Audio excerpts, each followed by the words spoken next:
حکومتی هەرێمی کوردستان لایەنی فەرمی دانوستان دەبێت لەگەڵ حکوومەتی فیدرالی بۆ چارەسەرکردنی سەرۆکی حکوومەتی هەرێمی کوردستان لە کاتی دەستبەکاربوونی لە پەرلەمانی کوردستان کارنامەی کابینەکەی خستە ڕوو کاری لە پێشینەی کابینەکەی حکوومەتەکەشی بۆ چارەسەرکردنی کێشەکانی نێوان هەولێر و بەغدا تەرخان کرد کە 9 خاڵی لەخۆگرت بوو.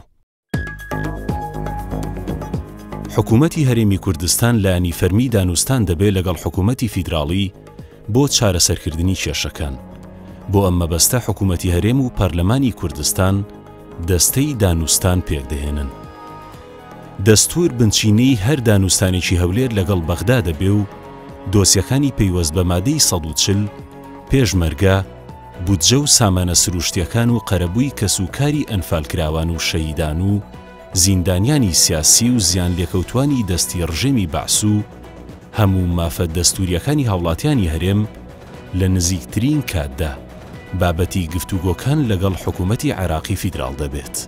پەلەکردن لە دەستپێکردنەوەی هەوڵەکان بۆ ئاساییکردنەوەی دۆخی ناوچە کوردستانیەکانی دەرەوەی ئیداری هەرێم بەگشتی و کەرکووک بەتایبەت.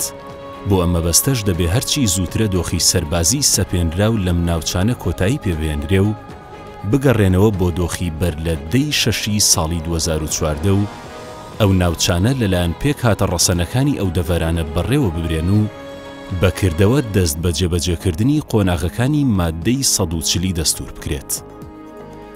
تیرۆر هێشتا هەڕەشەیەکی گەورەی سەرهەموو عێراقە.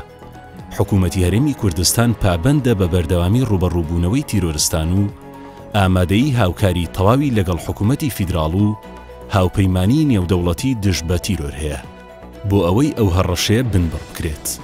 حکوومەتی هەرێم ئامادەیە هێزی پێشمەرگە بۆ هاوکاری سوپای عێراق لە دوورخستنەوەی هەڕەشەی تیرۆرستان لە ناوچە کوردستانیەکانی دەرەوەی ئیداری هەرێم دووپات دەکاتەوە.